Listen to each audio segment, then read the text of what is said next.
Hello friends, welcome to channel Mr. Vaathi. மரணம் அப்படிங்கிற விஷயம் பார்த்தீங்கன்னா ஒரு மிகப்பெரிய தத்துவம் தான். ஸோ சாகிற மொமெண்ட்டில் இருக்கிறவங்ககிட்ட கேட்டிங்கன்னா அவங்க தங்களுடைய கலெக்டிவ் எக்ஸ்பீரியன்ஸ் வச்சு சொல்லி அது மூலமாக ஒரு அட்வைஸ் நமக்கு சொல்லுவாங்க இல்லைங்களா? அந்த மாதிரி தான் ஒரு புக்கை நீங்கள் பார்க்க போகிறோம். அதை பேஸ் பண்ணி ஒரு படத்தை பற்றியும் பார்க்க போகிறோம். அகிரு குரோசாவா இக்கிரு அப்படிங்கிற படத்தை வந்து 1952 எடுத்தார். கிட்டத்தட்ட இந்த புக்கை பேஸ் பண்ணி இந்த புக்கை தழுவி எடுத்த படம் தான். இல்லை மிஸ்டர் வத்தானாபே அப்படிங்கிற கேரக்டர் பார்த்தீங்கன்னா பப்ளிக் டிபார்ட்மெண்ட் வந்து சீஃபாக அப்படிங்கிற ஒரு வேலை பார்க்குறாரு. இவர் பார்த்தீங்கன்னா தங்களுடைய வாழ்க்கையை வந்துட்டு ரொம்ப எந்த ஒரு மீனிங்ஃபுல்லான ஒரு விஷயத்தையும் பண்ணாமல் வேலை வீடு வீடு வேலை அப்படின்னு இருக்காரு. அப்படி போகிறப்போ ஒரு ஸ்டேஜில் வந்துட்டு அவருக்கு வந்துட்டு வயிறு வலி, stomach cancer. So stomach cancer வந்து அவர் டாக்டர்கிட்ட போய் பார்க்குறாரு. என்னடா அப்படிங்கிற பார்க்குறப்போ அவங்க டாக்டர் என்ன சொல்கிறேன்னா, உங்கள் லைஃப் டைம் இனி பார்த்தீங்கன்னா இனி ஒரு 3 மாதமோ 6 மாதமோ அதுக்கப்புறம் நீங்கள் செத்துருவீங்க அப்படின்னு சொல்கிறாங்க. ஸோ அவருக்கு வந்துட்டு ரொம்ப குழம்பி போகிறாரு. என்னதான் பண்ணுறது?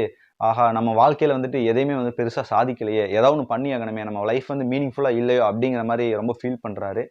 ஸோ இது பார்த்தீங்கன்னா கிட்டத்தட்ட படம் ஒரு 1 ஹவர் போனதுக்கப்புறம் பார்த்தீங்கன்னா இந்த இடத்துல அவர் அழுகிற சீனே வருது. அதுக்கு முன்னாடி பார்த்தீங்கன்னா ரொம்ப டிப்ரெஸ்டாக ரொம்ப வந்துட்டு ஒரு மெலாங்கோலி ஃபீலோடையே சுற்றிட்டு இருக்காரு.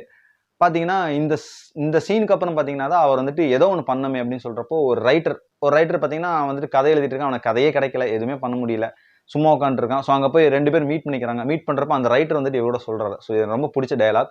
We only realize how beautiful life is when we chance upon death அப்படிங்கிறது. அதாவது நம்ம சாவை நெருங்குறப்ப தான் வந்துட்டு நம்ம வாழ்க்கையோடைய அதோடைய அழகோ இல்லாட்டி அது எந்த அளவுக்கு அர்த்தமுள்ளதாக இருக்குது அப்படிங்கிறத நம்ம உணர ஆரம்பிப்போம் அப்படிங்கிறத வந்துட்டு இந்த டயலாக் மூலம் சொல்கிறது. ஸோ ரொம்ப பியூட்டிஃபுல்லான சீன் சொல்லலாம். ஸோ இதுக்கப்புறம் தான் அவருக்கு வந்துட்டு ஒரு ஞான உதயம், என்ன சொல்கிறது, அந்த பின்ன லைட் எரிஞ்சிருக்கலாம் அந்த மாதிரி ஒரு விஷயம் அவருக்கு யோசிக்க ஆரம்பிக்கிறாரு. ஓகே, நம்ம லைஃப் நம்ம எதுவுமே பண்ணல, ஏதோ பண்ணோமே அப்படின்னு சொல்லிட்டு யோசிக்கிறப்ப வந்துட்டு அவர் இது பார்த்தீங்கன்னா அந்த மாதிரி டயலாக் வருது. I don't know what I have been doing with my life all this years. So நான் ஏதோ ஒன்று பண்ணி ஆகணும். இது வரைக்கும் நான் எதுவுமே பண்ணல, எதையுமே வந்து ஒரு ஒரு ரீசனான விஷயமே நான் எதுவுமே பண்ணல. ஸோ இனி ஏதாவது பண்ணும் அப்படின்னு சொன்னதுக்கப்புறம் அவர் வந்து பார்த்தீங்கன்னா ஒரு தன்னுடைய கம்பெனியில் வந்துட்டு தன்னுடைய பப்ளிக் டிபார்ட்மெண்ட் அங்கே வந்துட்டு ஒரு மனு கொடுக்க வராங்க ஒரு மக்கள். அவங்க வந்து என்ன சொல்கிறாங்க, எங்களுக்கு வந்து ஒரு பார்க் கட்டி கொடுங்க, எங்களுக்கு வந்துட்டு ஒரு பிளே கிரவுண்ட் கட்டி கொடுங்க, எங்கள் இடம் வந்துட்டு தண்ணி சரியில்லை அப்படின்னு சொல்லிட்டு ஒரு அந்த பிரச்சனையை வந்துட்டு அதை ஒரு மனுவாக கொடுக்குறாங்க. ஸோ அதை வந்து இவர் எடுத்து பார்த்துட்டு அந்த இடத்த வந்துட்டு நான் வந்து பார்க் கட்டுறேன் அப்படிங்கிற மாதிரி சொல்லிட்டு இவர் அதுக்கு நெசசரி ஆக்ஷன்ஸ்லாம் எடுக்கிறாரு. ஸோ அதை பார்த்தீங்கன்னா உள்ளுக்குள்ளே டிபார்ட்மெண்ட்குள்ளே ஏகப்பட்ட பிரச்சனை வருது, நிறைய சண்டை வருது. ஸோ இவருக்கு எகெயின்ஸ்டாலாம் மூவ்மெண்ட்லாம் நடக்குது.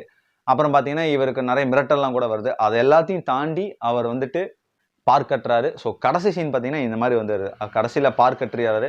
கட்டினதுக்கப்புறம் பார்த்தீங்கன்னா ஊஞ்சல் ஆடுறாரு. ஊஞ்சல் அந்த சீன் பார்த்தீங்கன்னா ஸ்னோவாக இருக்குது, ரொம்ப குளிர்காலமாக இருக்குது. இவர் மட்டும் அந்த பார்க்கில் தனியாக ஊஞ்சல் ஆடிட்டு இருக்காரு, அப்படியே இறந்து போகிறாரு. ஸோ இதுதான் வந்து படத்துடைய கதை. தீம் என்னன்னு பார்த்தீங்கன்னா, இந்த புக்குடைய தீமும் சரி இந்த படத்துடைய தீம் பார்த்தீங்கன்னா மார்டாலிட்டி அண்ட் இன்னெவிலபிலிட்டி ஆஃப் டெத். அதாவது மரணத்தை வந்து நீங்கள் வந்து தடுக்கவே முடியாது. ஸோ அதே மாதிரி யாருமே இங்கே மார்க்கண்டைன் கிடையாது, எல்லாருக்கும் மரணங்கிற வந்தே தீரும். அதே மாதிரி டெத்து பற்றி, அந்த மரணத்தை பற்றி ஒரு பயம். அதே மாதிரி ஃபெயிலியர் ஆஃப் எம்பத்தி. இவர் பார்த்தீங்கன்னா குடும்பத்திலே பார்த்தீங்கன்னாலே அந்த மாதிரி தான் இவர் தன்னுடைய பையன்கிட்டையும் சரி தன் ஃபேமிலிக்கிட்டையும் வந்துட்டு தன்னுடைய ஆதங்கத்தை சொல்ல நினைக்கிறார். ஆனால் யாருமே வந்துட்டு அதை வந்துட்டு பெருசாக மதிக்கல, யாரும் கண்டுக்க மாட்டேங்கிறாங்க. ஸோ அந்த இடத்துல வந்து ஒரு லேக் ஆஃப் எம்பத்திங்கிற வருது. ஸோ வந்து இவர் வந்து ஒரு பாரமாகவே பார்க்க ஆரம்பிக்கிறாங்க. அடுத்தது பார்த்தீங்கன்னா human nature. So human nature பற்றியும் சொல்கிறாங்க. ஒரு மனிதன் வந்துட்டு அவன் இயற்கையாக வந்துட்டு அவன் என்ன மாதிரி வந்து ரியாக்ட் பண்ணுவான், ஒரு மரணம் ஒரு சாவு நெருங்குறப்போ அவனுக்கு என்ன மாதிரி ஒரு ரியாக்ஷன், அவன் என்ன மாதிரி ஆக்டிவிட்டிஸ் அவன் ஆக்ஷன்ஸ் எல்லாம் இருக்கும் அப்படிங்கிற பற்றியும் சூப்பராக இந்த படம் எக்ஸ்பிளைன் பண்ணியிருக்கும். அதே மாதிரி weak spot of human heart. அதே மாதிரி living life without meaning. So வாழ்க்கையில் மீனிங் இல்லாத மாதிரி ஒரு வாழ்க்கையை வாழக்கூடாது, ஸோ ஏதாவது ஒன்று பண்ணிட்டு போகணும் அப்படிங்கிறது தான் வந்துட்டு இந்த படம் வந்து நமக்கு சொல்கிற விஷயம்.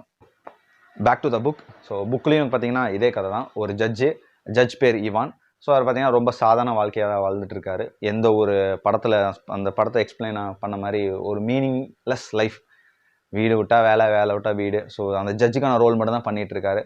ஸோ இவர் என்ன பார்த்தீங்கன்னா இவர் வந்துட்டு ப்ரொமோஷன் வாங்கி ஒரு ஸ்டேஜ் அந்த ஒரு சோஷியல் லேடர் வந்துட்டு அதில் வந்துட்டு அச்சீவ் பண்ணோம், அதில் கிளைம் பண்ணி போனவங்க மட்டும்தான் தவிர இவருடைய நோக்கமாக தெரியும். அதை தாண்டி வேறு எதுவுமே கிடையாது அவருக்கு. அதே மாதிரி பார்த்தீங்கன்னா இவருக்கு வந்து ப்ரக்கோஸ்கியா ஃபெடரோன்வா அப்படிங்கிற ஒரு ஒய்ஃபு. அவங்க பார்த்தீங்கன்னா ஒரு சிம்பத்தியும் இல்லாமல் ஒரு எம்பத்தியும் இல்லாமல் எப்போ பார்த்தாலும் கரிச்சு கொட்டிகிட்டே இருக்கிற மாதிரி ஒரு ஒய்ஃபு. ஸோ அவருக்கு வந்து எந்த ஒரு சப்போர்ட்டும் கிடையாது, ஃபேமிலி அந்த மாதிரி தான் இருக்குது.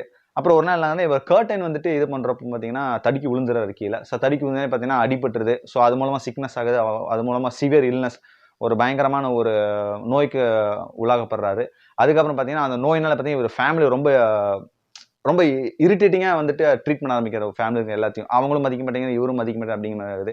ஸோ என்னடா நம்ம வாழ்க்கை இவ்வளோ சஃபரிங்கா போகுதே! நம்ம ஏதாவது தப்பு பண்ணிட்டோமா? இல்ல நம்ம கரெக்ட்டான வாழ்க்கைய வாழலையா? அப்படின்லாம் ரொம்ப யோசிக்க ஆரம்பிக்கிறாரு.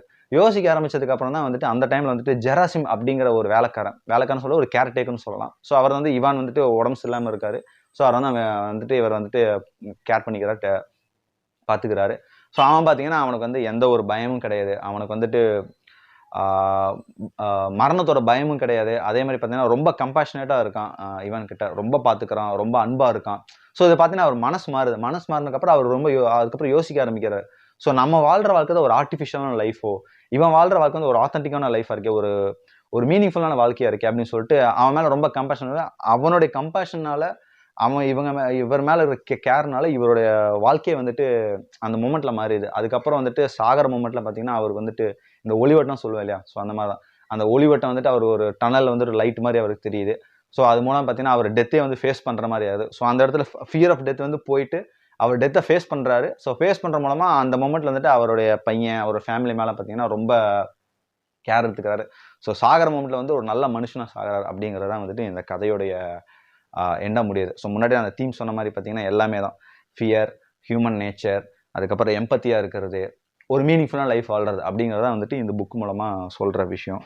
ஸோ இதே மாரி லியோ டால்ஸ்டாய் மத்த ஒர்க்ஸ் பத்தியும், அவர் எழுதுன மத்த நாவல்ஸ் பத்தி நான் வந்துட்டு படிச்சுட்டு இனி வர வீடியோஸ் நான் வந்து எக்ஸ்பிளைன் பண்றேன். இந்த வீடியோ உங்களுக்கு புடிச்சிருந்தா கண்டிப்பா லைக் பண்ணுங்க அண்ட் மறக்காம சப்ஸ்கிரைப் பண்ணுங்க.